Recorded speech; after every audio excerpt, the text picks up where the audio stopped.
जिस तरीके से आज के वक्त में हम लॉकडाउन की स्थिति में हैं और एक तरीके से हम अपने आप को सेल्फ क्वारंटीन में रखे हुए हैं, इसी तरीके से ग्रेट प्लेग के टाइम पर भी इसी तरीके का आइसोलेशन दुनिया भर में हुआ था, जहां पर लंदन के अंदर एक शख्स था जिसका नाम था आइजैक न्यूटन, जिन्होंने उसी वक्त में डिस्कवर की थी अपनी थ्योरी ऑफ कैलकुलस और theory of gravity and motion. 2004 में जॉर्जिया ने अपने करीबन 30,000 से भी ज़्यादा पुलिस वालों को फायर कर दिया, क्योंकि करप्शन और घूसखोरी की वजह से वो काफ़ी ज़्यादा परेशान हो चुके थे और वो पूरे ही अपने पुलिस सिस्टम को बदलना चाहते थे। जिसके बाद में उन्होंने पुलिस स्टेशन भी ऐसे बनवाए जो कि बिल्कुल ट्रांसपेरेंट थे, क्योंकि उन्होंने ग्लास वगैरह लगवा के उनको बनाया था और इसकी वजह से जॉर्जिया के अंदर क्राइम काफ़ी ज़्यादा कम हो गया और इसी के साथ साथ पब्लिक का भी कॉन्फिडेंस बढ़ा पुलिस वालों के ऊपर, क्योंकि अब सिस्टम ही पूरा चेंज हो चुका था। करप्शन घूसखोरी की कोई गुंजाइश बची नहीं थी, अगर कोई करता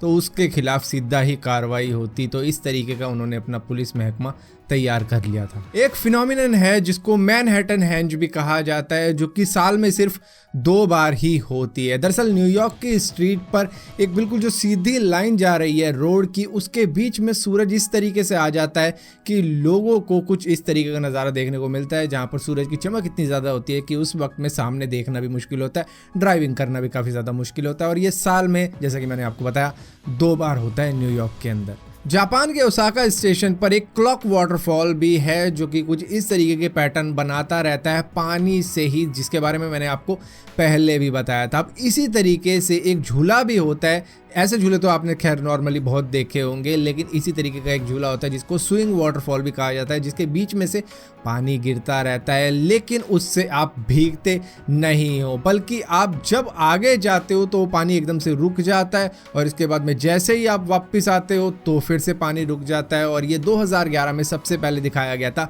बे एरिया मेकर फेयर के अंदर, और उसके बाद में इसी तरीके के कई फेयर्स में ये दिखाया गया है जो दुनिया भर में हुआ है, जहां पर ये वाटरफॉल आपको भिगोता नहीं है, बल्कि आप कोशिश करते हो कि इस तरीके से स्विंग करूं कि किसी तरीके से भीग जाऊं, लेकिन भीगने नहीं देता। चाइना के अंदर एक होटल है जिसका नाम है the how Duo Panda hotel, जिसकी पूरी थीम पांडा बेस ही है। यहाँ पर जब आप जाओगे तो टॉय पांडा के मिलेंगे, पिक्चर्स पांडा की मिलेगी, क्योंकि थीम पूरी पांडा की ही रखी गई है। यहाँ तक कि उस होटल का सारा स्टाफ भी पांडा की ही कॉस्ट्यूम पहनकर घूमता रहता है और लोगों के ऑर्डर, सामान वगैरह जो भी उनका काम होता है स्टाफ का, वो उसी कॉस्ट्यूम में वो करते हैं वहां पे। अब यहीं पर अगर होटल की बात हो रही है तो यहां पर मैं पूछना चाहूंगा, क्या किसी को प्रिजन सेल में रहने का मन करेगा? नहीं करेगा। लेकिन यूरोप के अंदर एक कंट्री है जिसका नाम है लटीवा, जहां पर कार्सोटा प्रिजन है, जो कि अपने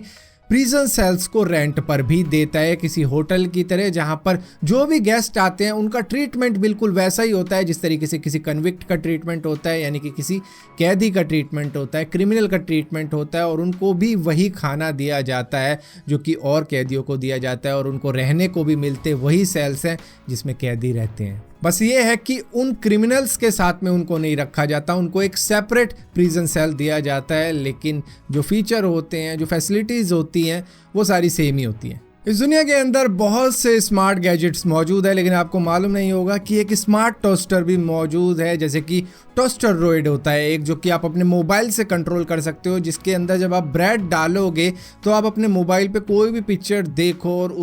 इसको कहो कि इसको प्रिंट कर दे उस ब्रेड पे, जिसके बाद में ये ब्रेड को कुछ इसी तरीके से सेकेगा जिस तरीके की इमेज आपके मोबाइल में है, और उसके बाद में वही इमेज आपको उस टोस्टर पे देखने को मिलेगी। तो एक तरीके से उस ब्रेड को इस तरीके से जलाता है उन जगहों से जहां से ये पिक्चर बना सकता है उसकी। अब एक बार जरा इस इमेज को थोड़ा सा गौर से देखना और बताना कि ये है क्या। दरअसल आप में से बहुत से लोगों को एक बार में देखते ही ऐसा लगा होगा कि ये तो कोई आग का गोला है जो कि गिर रहा है, या फिर कहीं पर आग लगी हुई है, कुछ उस तरीके का है। लेकिन नहीं, ये दरअसल बादलों की कुछ इस तरीके की फॉर्मेशन है जिसके पीछे सूरज है और शाम का वक्त है। यूएस के मोंटाना के अंदर एक क्रिस्टल क्लियर लेक है जो कि इतनी ज्यादा साफ है कि लोगों को ऐसा लगता है ये कुछ ही फीट गहरी है, लेकिन ऐसा होता नहीं है। दरअसल ये 370 फीट गहरी है। इसकी क्लैरिटी की वजह से लोगों को कई बार ऐसा भ्रम हो जाता है कि ये इतनी ज़्यादा गहरी नहीं है, और इस लेक का नाम है फ्लैट हेड लेक।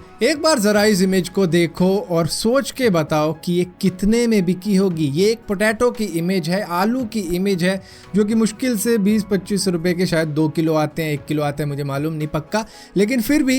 ये $1 मिलियन में बिकी थी ये इमेज। पेरिस के एक शख्स ने इसको खरीदा था, जिसको अगर इंडियन करेंसी में कन्वर्ट करे तो होते हैं करीबन 7 करोड़ रुपए। सो फिलहाल के लिए अमेजिंग रैंडम फैक्ट्स की इस वीडियो में इतना ही था। अगर ये वीडियो आपको पसंद आती है तो इस वीडियो को लाइक जरूर करना, शेयर जरूर करना, और इसी तरीके की और भी वीडियो देखने के लिए चैनल को सब्सक्राइब जरूर करना, और सब्सक्राइब किया है तो बेल का आइकॉन जरूर दबाना, वरना आपको मालूम नहीं चलेगा मैंने कोई वीडियो डाली भी है।